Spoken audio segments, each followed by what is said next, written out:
जय हिंद दोस्तों, कैसे हैं आप सभी। आशा करता हूँ बहुत ही अच्छे होंगे। इस वीडियो में हम आपके लिए लेकर आए टॉप जीके के प्रश्न। ये ऐसे प्रश्न हैं जो बार बार एग्जाम में पूछते हैं, बहुत ही इंपॉर्टेंट क्वेश्चंस लिए गए हैं। तो चलिए वीडियो की शुरुआत करते हैं। वीडियो के अंत में फीडबैक जरूर दीजिएगा। देखते हैं पहला क्वेश्चन क्या पूछा है आपसे।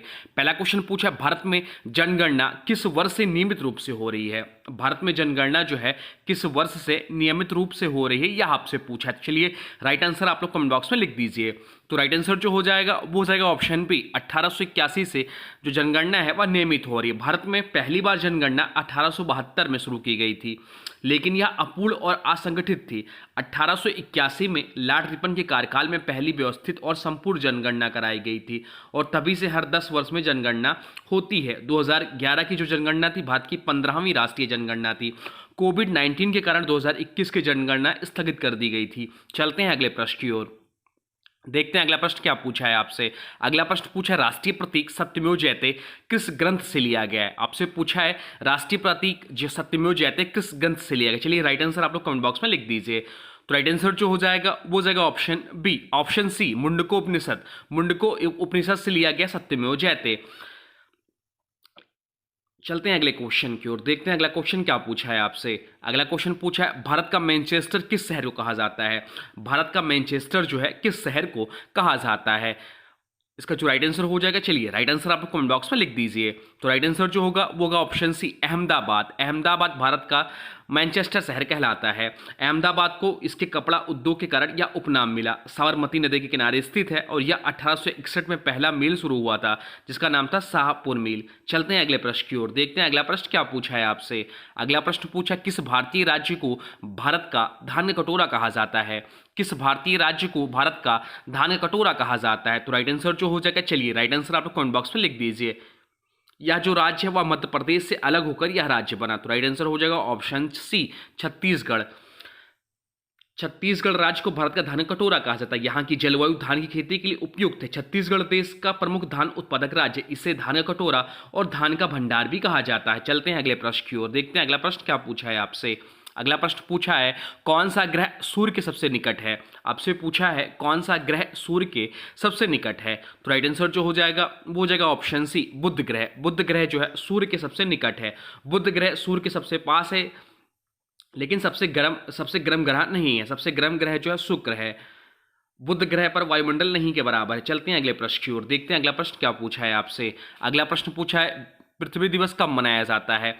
पृथ्वी दिवस जो है वह कब मनाया जाता है। तो पृथ्वी दिवस जो है वह 22 जून को मनाया जाता है। राइट आंसर हो जाएगा ऑप्शन 22 अप्रैल, ऑप्शन बी। 22 अप्रैल को पृथ्वी दिवस मनाया जाता है। ऑप्शन में दिया 5 जून, तो 5 जून को विश्व पर्यावरण दिवस मनाया जाता है। बात करें पृथ्वी दिवस को, तो यह 1970 से यह दिवस मनाया जा रहा है। उद्देश्य जो इसका है पर्यावरण संरक्षण के प्रति जागरूकता। चलते हैं अगले क्वेश्चन की ओर। देखते हैं अगला क्वेश्चन क्या पूछा है आपसे। अगला क्वेश्चन पूछा है, किस महाजनपद की राजधानी राजगृह थी। किस महाजनपद की राजधानी राजगृह थी। तो चलिए राइट आंसर आप लोग कमेंट बॉक्स में लिख दीजिए। तो वह राजगृह जनपद की किस महाजनपद की राजधानी राजगृह थी। तो वह जो जनपद था वह था मगध। मगध इस प्रश्न का राइट आंसर हो जाएगा। मगध की जो राजधानी थी वह राजगृह थी। मगध महाजनपद सबसे शक्तिशाली 16 जनपदों में से था। इसकी राजधानी पहले राजगृह थी, फिर पाटलिपुत्र बनी, जिसका आधुनिक नाम पटना है। बिंबिसार और अजातशत्रु इसके प्रसिद्ध शासक रहे हैं। चलते हैं अगले क्वेश्चन की ओर। अगला क्वेश्चन पूछा है, माउंट एवरेस्ट को नेपाल में क्या कहा जाता है। माउंट एवरेस्ट को नेपाल में क्या कहा जाता है। तो राइट आंसर जो हो जाएगा वो जाएगा option C, Sagarmatha. Mount Everest को नेपाल में सागरमाथा कहा जाता है। यह विश्व की सबसे ऊंची चोटी है, जिसकी ऊंचाई 8,848.86 मीटर है। तिब्बत में इसे चोमोलुंगमा कहा जाता है। 1953 में एंडमंड हिलेरी और तेनसिंग नार्गे ने पहली बार फतह किया। तो यह भी पॉइंट ध्यान रखिएगा। चलते हैं अगले प्रश्न की ओर। देखते हैं अगला प्रश्न क्या पूछा है आपसे। अगला प्रश्न पूछा है, कौन सी धातु जल के संपर्क में आने पर आग पकड़ सकती है। कौन सी धातु जो है जल के संपर्क में आने पर आग पकड़ सकती है। तो राइट आंसर जो हो जाएगा वो जाएगा ऑप्शन सी, पोटेशियम। ऐसा है, पोटेशियम और सोडियम अत्यधिक अभिक्रियाशील है, वायु और जल से तेजी से प्रतिक्रिया करते हैं। इन्हें मिट्टी के तेल में डुबाकर रखा जाता है। चलते हैं अगले प्रश्न की ओर। देखते हैं अगला प्रश्न क्या पूछा है आपसे। अगला प्रश्न पूछा है, संविधान सभा की पहली बैठक किस तारीख को हुई थी। संविधान सभा की पहली बैठक किस तारीख को हुई थी आपसे पूछा है। तो राइट आंसर जो हो जाएगा वो हो जाएगा ऑप्शन बी। 9 दिसंबर 1946 को संविधान सभा की पहली बैठक हुई। डॉक्टर सच्चिदानंद सिन्हा थे पहले अंतरिम अध्यक्ष। कुल 299 सदस्य थे। 2 वर्ष 11 माह 18 दिन में संविधान निर्माण हुआ। पहले जो इसके स्थायी अध्यक्ष चुने गए वो डॉक्टर राजेंद्र प्रसाद चुने गए। चलते हैं अगले प्रश्न की ओर। अगला प्रश्न आपसे पूछा है, वह पूछा है भारत में स्टैच्यू ऑफ यूनिटी की ऊंचाई कितनी है? भारत में स्टैच्यू ऑफ यूनिटी की ऊंचाई कितनी है? तो इसका जो राइट आंसर हो जाएगा, चलिए राइट आंसर आप लोग कमेंट बॉक्स में लिख दीजिए। तो राइट आंसर जो हो जाएगा वो हो जाएगा ऑप्शन बी, 182 मीटर है। सरदार वल्लभ भाई पटेल की प्रतिमा है, दुनिया की सबसे ऊंची प्रतिमा है, 597 फीट, गुजरात के केवड़िया में स्थित है। चलते हैं अगले प्रश्न की ओर, देखते हैं अगला प्रश्न क्या पूछा है आपसे। अगला प्रश्न पूछा है, किस मिट्टी को कपास की रानी भी कहा जाता है? किस मिट्टी को कपास की रानी भी कहा जाता है, आपसे पूछा है। तो राइट आंसर चलिए कमेंट बॉक्स में लिख दीजिए। तो राइट आंसर जो हो जाएगा वो जाएगा ऑप्शन सी, काली मिट्टी। काली मिट्टी को कपास की रानी भी कहा जाता है। काली मिट्टी को रेगुर मिट्टी भी कहा जाता है। काली मिट्टी को ही रेगिर मिट्टी भी कहा जाता है। महाराष्ट्र, गुजरात, एमपी में पाई जाती है। जल धारण क्षमता अधिक, पोटास इसमें समृद्ध होता है। और यह जो है कपास की रानी कहा जाता है। और कपास के उत्पादन में जो अग्रणी राज्य है वह गुजरात है, जिसकी राजधानी गांधीनगर है। चलते हैं अगले प्रश्न की ओर। अगला प्रश्न आपसे पूछा है, किस शासक ने पहली बार सिक्कों पर अपना वास्तविक चित्र अंकित कराया? किस शासक ने पहली बार सिक्कों पर अपना वास्तविक चित्र अंकित कराया? तो राइट आंसर जो हो जाएगा वो जाएगा ऑप्शन डी, कुषाण शासक कनिष्क ने। कनिष्क ने यूनानी प्रभाव में सिक्के चलाए। स्वर्ण मुद्राएं, देवनागरी व यूनानी लिपि में बुद्ध और ईरानी देवताओं के चित्र भी हैं। चलते हैं अगले प्रश्न की ओर। अगला क्वेश्चन तो बहुत ही इंपॉर्टेंट हो जाता है। वह पूछा है आपसे, भारत में पहला इलेक्ट्रॉनिक वोटिंग मशीन, जिसे शॉर्टकट में ईवीएम बोलते हैं, का प्रयोग कब हुआ? तो भारत में पहला इलेक्ट्रॉनिक वोटिंग मशीन ईवीएम का जो प्रयोग हुआ वह 1882 में हुआ। तो राइट आंसर हो जाएगा ऑप्शन बी, 1882 में। केरल के पारवूर विधानसभा में पायलट उपयोग के लिए हुआ। पूर्ण रूप से 2004 लोकसभा चुनाव में अपनाया गया। ECIL और BL से मिलकर बनाया था। चलते हैं अगले क्वेश्चन की ओर, देखते हैं अगला प्रश्न क्या पूछा है आपसे। अगला प्रश्न पूछा है, मानव शरीर की सबसे छोटी ग्रंथि कौन सी है? मानव शरीर की सबसे छोटी ग्रंथि कौन सी है? तो मानव शरीर की सबसे छोटी ग्रंथि जो है वो पीनियल ग्रंथि है। तो राइट आंसर हो जाएगा ऑप्शन है, पीनियल ग्रंथि। या दिमाग के मध्य भाग में स्थित होता है। मेलाटोनिन हार्मोन का निर्माण करता है। नींद जैविक घड़ी को नियंत्रित करती है। चलते हैं अगले क्वेश्चन की ओर, देखते हैं अगला क्वेश्चन क्या पूछा है आपसे। अगला क्वेश्चन पूछा है, भारत की पहली फॉरेंसिक यूनिवर्सिटी कहाँ स्थापित हुई? भारत की पहली फॉरेंसिक यूनिवर्सिटी कहाँ स्थापित हुई थी? चलिए राइट आंसर आप कमेंट बॉक्स में लिख दीजिए। तो राइट आंसर हो जाएगा ऑप्शन बी, गुजरात की राजधानी गांधीनगर में पहली फॉरेंसिक यूनिवर्सिटी स्थापित हुई। राष्ट्रीय फॉरेंसिक विज्ञान विश्वविद्यालय से कहते हैं। गृह मंत्रालय द्वारा 2009 में स्थापित किया गया। क्राइम इन्वेस्टिगेशन, साइबर क्राइम में विशेषज्ञ इससे बनते हैं। चलते हैं अगले प्रश्न की ओर, देखते हैं अगला प्रश्न क्या पूछा है आपसे। अगला प्रश्न पूछा है, कौन सा खनिज मांसपेशियों में ऑक्सीजन भंडारण करता है? कौन सा खनिज है मांसपेशियों में ऑक्सीजन भंडारण करता है? तो राइट आंसर जो हो जाएगा वो जाएगा ऑप्शन बी, मायोग्लोबिन। मायोग्लोबिन इस प्रश्न का राइट आंसर हो जाएगा। मायोग्लोबिन मांसपेशी कोशिकाओं में पाया जाता है। ऑक्सीजन स्टोर करके व्यायाम समय रिलीज करता है। इसमें भी लौह अणु होते हैं। चलते हैं अगले प्रश्न की ओर। अगला प्रश्न जो पूछा है वह पूछा, बोस्टन टी पार्टी किस देश से जुड़ी घटना है? बोस्टन टी पार्टी जो घटना है वह किस देश से जुड़ी घटना है? आपके ऑप्शन है France, B America, C England या डी कनाडा। तो राइट आंसर जो हो जाएगा वो जाएगा option B, Boston tea party घटना जो अमेरिका से जुड़ा हुआ है।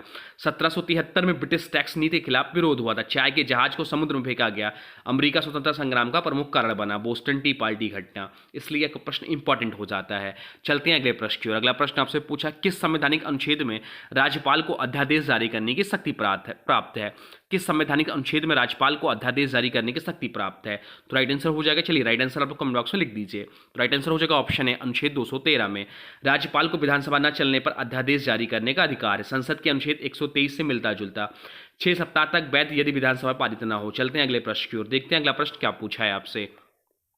अगला प्रश्न पूछा, भारत में किस स्थान को थार मरुस्थल का प्रवेश द्वार कहा जाता है? भारत में किस स्थान को थार मरुस्थल का प्रवेश द्वार कहा जाता है? तो राइट आंसर हो जाएगा वो जाएगा ऑप्शन डी, बाड़मेर को। थार मरुस्थल का पश्चिमी भाग बाड़मेर फैला है। राजस्थान की सीमावर्ती तहसील है। सबसे कम वर्षा वाला जिला है। चलते हैं अगले क्वेश्चन की ओर। अगला क्वेश्चन आपसे पूछा है, वह पूछा, डीएनए फिंगर प्रिंटिंग तकनीक भारत में किसने प्रारंभ की? डीएनए फिंगर प्रिंटिंग तकनीक भारत में किसने प्रारंभ की? तो राइट आंसर जो हो जाएगा वो जाएगा ऑप्शन सी, लालजी सिंह ने। भारत में पहली बार 1988 में उपयोग हुआ। CCMB हैदराबाद में कार्य, अपराध पहचान, पैतृकता परीक्षण आदि में प्रयोग किया जाता है। चलते हैं अगले क्वेश्चन की ओर, देखते हैं अगला प्रश्न क्या पूछा है आपसे। अगला प्रश्न पूछा है, किस काल में भारत में सर्वाधिक बुद्ध स्तूपों का निर्माण हुआ? आपसे पूछा है किस काल में भारत में सर्वाधिक बुद्ध स्तूपों का निर्माण हुआ, तो राइट आंसर जो हो जाएगा वो हो जाएगा ऑप्शन सी, संगु काल में। संगु वंश ने बौद्ध धर्म को संरक्षण दिया। सांची बहुत प्रसिद्ध स्तूप उदाहरण है। वास्तुशिल्प व चित्रकला का उत्कर्ष हुआ इस वंश में। चलते हैं अगले प्रश्न की ओर। अगला प्रश्न देखते हैं क्या पूछा है आपसे। अगला प्रश्न पूछा है किस नदी को उल्टी बहने वाली नदी कहा जाता है? किस नदी को उल्टी बहने वाली नदी कहा जाता है? तो राइट आंसर हो जाएगा ऑप्शन बी, नर्मदा नदी को। पश्चिम की ओर बहने वाली विरल नदियों में है, बिंद सत्यापुड़ा घाटियों से प्रभावित होती है और अरब सागर में गिरती है। चलते हैं अगले क्वेश्चन की ओर। अगला क्वेश्चन पूछा है किस भारतीय वैज्ञानिक को बायोटेक्नोलॉजी का जनक माना जाता है? किस भारतीय वैज्ञानिक को बायोटेक्नोलॉजी का जनक माना जाता है? तो राइट आंसर हो जाएगा वो जाएगा ऑप्शन है MS स्वामीनाथन को, जो कि हरित क्रांति के भी जनक हैं। हरित क्रांति में इनका योगदान रहा है। जैव प्रौद्योगिकी को कृषि में लाने वाले प्रमुख वैज्ञानिक थे। चलते हैं अगले प्रश्न की ओर। अगला प्रश्न भी बहुत ही इंपॉर्टेंट हो जाता है करंट की दृष्टि से। या क्वेश्चन आपसे पूछा निम्नलिखित में से किसे भारत का पहला डिजिटल विलेज कहा गया? निम्नलिखित में से किसे भारत का पहला डिजिटल विलेज कहा गया? तो राइट आंसर चलिए कमेंट बॉक्स में लिख दीजिए, क्योंकि ये क्वेश्चन पहले भी पढ़ चुके हैं। तो राइट आंसर जो हो जाएगा वो जाएगा ऑप्शन है अकोदरा। गुजरात का अकोदरा गांव ICICI बैंक द्वारा डिजिटल सुविधा से युक्त है। इसमें कैशलेस ट्रांजैक्शन, ई पेमेंट, स्मार्ट एजुकेशन 2015 में घोषित हुआ। चलते हैं अगले क्वेश्चन की ओर, देखते हैं अगला प्रश्न क्या पूछा है आपसे। अगला प्रश्न पूछा किस नदी के किनारे कांचीपुरम शहर स्थित है? किस नदी के किनारे कांचीपुरम शहर स्थित है? आपका ऑप्शन है ए बेगवती, बी गोदावरी, सी कावेरी या डी पेनार। तो राइट आंसर हो जाएगा ऑप्शन है बेगवती के किनारे। तमिलनाडु का ऐतिहासिक धार्मिक नगर है कांचीपुरम शहर। कांची कामाक्षी मंदिर वैष्णव व शैव परंपरा का केंद्र है। प्राचीन शिक्षा व बौद्धिक परंपरा यहाँ प्रचलित है। चलते हैं अगले प्रश्न की ओर, देखते हैं अगला प्रश्न क्या पूछा है आपसे। अगला प्रश्न पूछा किसने हिंद स्वराज पुस्तक लिखी थी? किसने हिंद स्वराज पुस्तक लिखी थी? तो राइट आंसर हो जाएगा ऑप्शन बी, महात्मा गांधी, जिनका जन्म 2 अक्टूबर 1869 को गुजरात के पोरबंदर में हुआ था। इन्होंने हिंद स्वराज पुस्तक लिखी थी। 1909 में गुजराती में लिखी गई यह पुस्तक थी। पश्चिम सभ्यता की आलोचना इसमें है। आत्मनिर्भरता, सत्य, अहिंसा का दर्शन है। चलते हैं अगले क्वेश्चन की ओर, देखते हैं अगला प्रश्न क्या पूछा है आपसे। अगला प्रश्न पूछा है किस राज्य की विधानसभा एकमात्र द्विसदनीय नहीं है?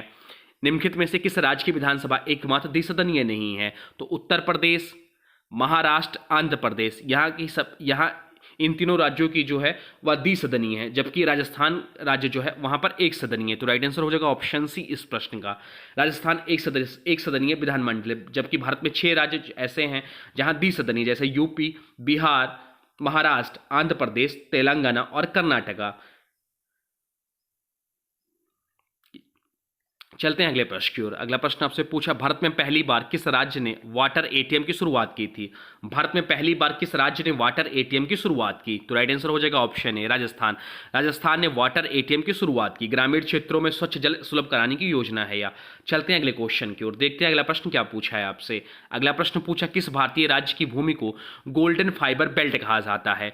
किस भारतीय राज्य की भूमि को गोल्डन फाइबर बेल्ट कहा जाता है? वह राज्य है जहां की मुख्यमंत्री ममता बनर्जी, ध्यान रखिएगा, ये देश की पहली रेल मंत्री भी बनी। ये 2000 में रेल मंत्री बनी थी। तो राइट आंसर हो जाएगा ऑप्शन बी, पश्चिम बंगाल। पश्चिम बंगाल को गोल्डन फाइबर बेल्ट कहा जाता है। जूट उत्पादन हेतु प्रसिद्ध क्षेत्र है। टॉप 30 जीके के प्रश्न जो बार बार एग्जाम में पूछते हैं। आज की वीडियो से क्वेश्चन है, इसका राइट आंसर आप लोग को कमेंट बॉक्स में बताना है। आज की वीडियो से प्रश्न है बोस्टन टी पार्टी किस देश से जुड़ी घटना है? बोस्टन टी पार्टी जो है वह किस देश से जुड़ी घटना है? इसका जो भी राइट आंसर होगा कमेंट बॉक्स में जरूर बताइएगा। साथ साथ में वीडियो कैसा लगा इसके बारे में भी जरूर बताइए। कोई सुझाव हो तो वह भी कमेंट बॉक्स में लिख दीजिए। और हाँ देखिए, अभी तक आपने वीडियो को लाइक नहीं किया है तो प्लीज वीडियो को लाइक कर दीजिए और चैनल पर नए चैनल को सब्सक्राइब भी कर लीजिए। चलिए मिलते हैं एक नए वीडियो में, तब तक के लिए thanks for watching railway exam target. For more update please subscribe railway exam target channel को।